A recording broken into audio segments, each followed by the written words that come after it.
నిన్ను చూస్తుంటే ఫీనిక్స్ పక్షి గుర్తుకొస్తుంది. ఆ పక్షిని కాల్చి బూడిద చేసిన ఆ బూడిదలోంచి మళ్ళీ ప్రాణం పోసుకొని పుట్టుకొస్తుందంట. నువ్వు కూడా అంతే. ఓటమి నుంచి గెలవడం నీలో చూశాను. గెలుపు ఏదైనా అది నా ఒక్కదాని వల్లే రాలేదండి.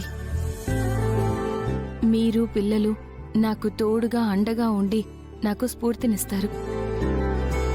నా బలం బలహీనత రెండూ మీరే. ఇందాక ఫైల్ మిస్ అయిందనగానే ఒక్క క్షణం నాకు కూడా అమ్మలా నీ మీద నాకు కోపం వచ్చింది.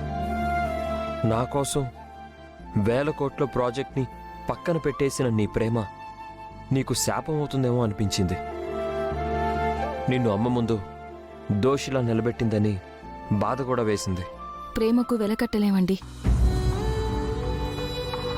ప్రాజెక్టు వల్ల వచ్చే 1000 కోట్లైనా, తలదించుకునే అవమానాలైనా, కన్నీళ్లు పెట్టించే బాధలో అయినా ప్రేమ ముందు కనిపించవు. నిజం లక్ష్మి.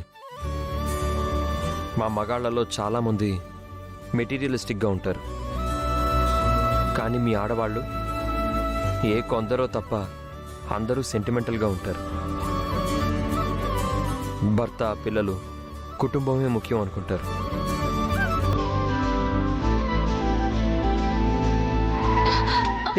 లక్ష్మి, జాగ్రత్త, సీట్ బెల్ట్ పెట్టుకో.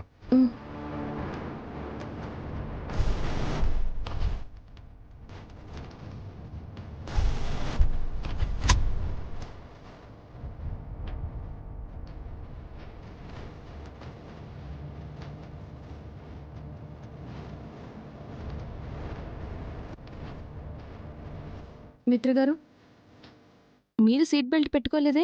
అది స్ట్రక్ అయింది లక్ష్మి. పర్లేదులే, ఏం